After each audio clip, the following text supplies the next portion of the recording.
Orang ikhlas itu nggak perlu cerita-cerita ke orang lain, karena dia yakin yang maha tahu hanya siapa?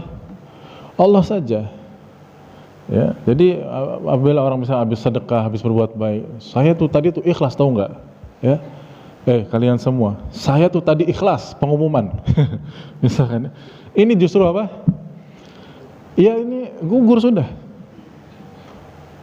Fenomena zaman sekarang juga yang menghilangkan keikhlasan itu adalah fenomena selfie. Nah, selfie itu bisa menghilangkan apa itu? Keikhlasan. Selfie dalam ibadah. Ya, zaman dulu ketika masih dibolehkan umroh, ya, latar belakangnya apa? Ka'bah, cepret, ya. Atau minta ke orang lain, nih fotoin saya. Dia komat kami. Bohong, ya. Nggak perlu disebarluaskan, diceritakan ke orang, ya, atau lihat riya yang tersembunyi, lihatnya seperti misalkan di status dipasang OTW Mekah, OTW apa? Mekah, maksudnya mau ngapain? Mau umroh, ya. Atau foto-foto padang pasir dari bis, ya, ini dari Madinah ke Mekah ini, Masya Allah, ya, semoga diterima oleh Allah. Lah, tidak perlu seperti itu. Kalau hanya sekedar mungkin memberitahu kepada istri, kepada pasangan, ya, atau kepada keluarga anak yang di rumah, ya, ini bapak lagi di sini nih, dan hanya sekedar informasi saja, bukan kepada seluruh dunia di status, ya itu sih barangkali tidak masalah, tapi tetap sebaiknya diapakan? Disembunyikan. Orang itu, ya ikhwan dan akhwat, ya, orang itu fitrahnya itu ingin kebaikannya diketahui sama orang, betul tidak? Dan ingin keburukannya tersembunyi, tidak diketahui orang. Nah, maka supaya kita belajar ikhlas, ya, belajarlah sebaliknya. Sembunyikan kebaikan-kebaikan Anda sebagaimana Anda ingin menyembunyikan keburukan-keburukan Anda. Sebisa mungkin. Lihat salat malamnya para salafus saleh, para tabi'in, seperti Al-Imam atau ya kalau tidak salah, dia itu salat malam istrinya nggak tahu sama sekali, ya, bukan berarti nggak pernah bangunin istrinya, mungkin istrinya juga salat malam dan tidak diketahui juga oleh siapanya? Suaminya. Ini menunjukkan keikhlasan yang luar biasa, ya.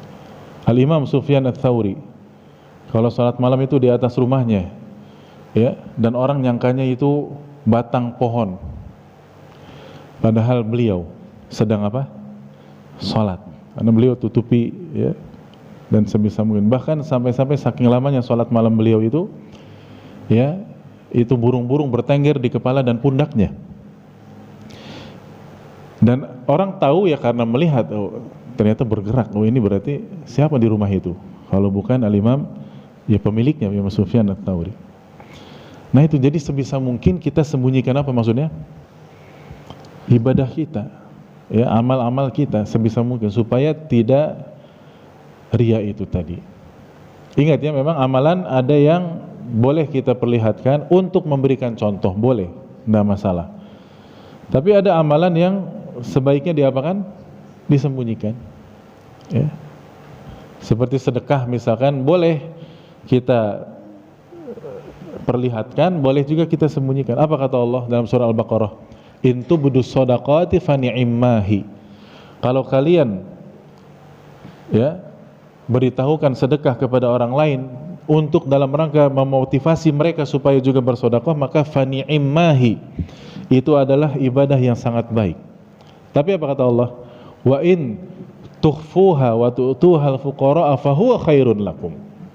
Tapi kalau kalian sembunyikan itu sedekah dan kalian langsung berikan kepada fakir miskin dengan harapan supaya lebih ikhlas, maka fahuwa khairul lakum, itu lebih baik bagi kalian. Jadi dua-duanya baik, tergantung apanya? Tergantung sikon dan tergantung niat juga. Kalau sekiranya kita termasuk orang yang sulit mengendalikan keikhlasan, karena memang ikhlas itu susah, maka sebaiknya kita sembunyi-sembunyi dalam beramal soleh, ya, seperti itu. Karena memang ikhlas ini susah. Seorang Sufyan Ats-Tsauri saja pernah bilang, ma alaztu syai'an asyadda alayya min niyati fa innaha tataqallabu alai. Artinya, belum pernah saya menghadapi sesuatu yang lebih berat daripada apa?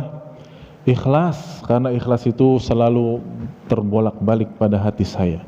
Kalau seorang Sufyan ats-Tsauri, perawi hadis yang thiqah, ya, bahkan beliau pernah dipuji oleh para ulama lain, Amirul Mukminin fil hadis.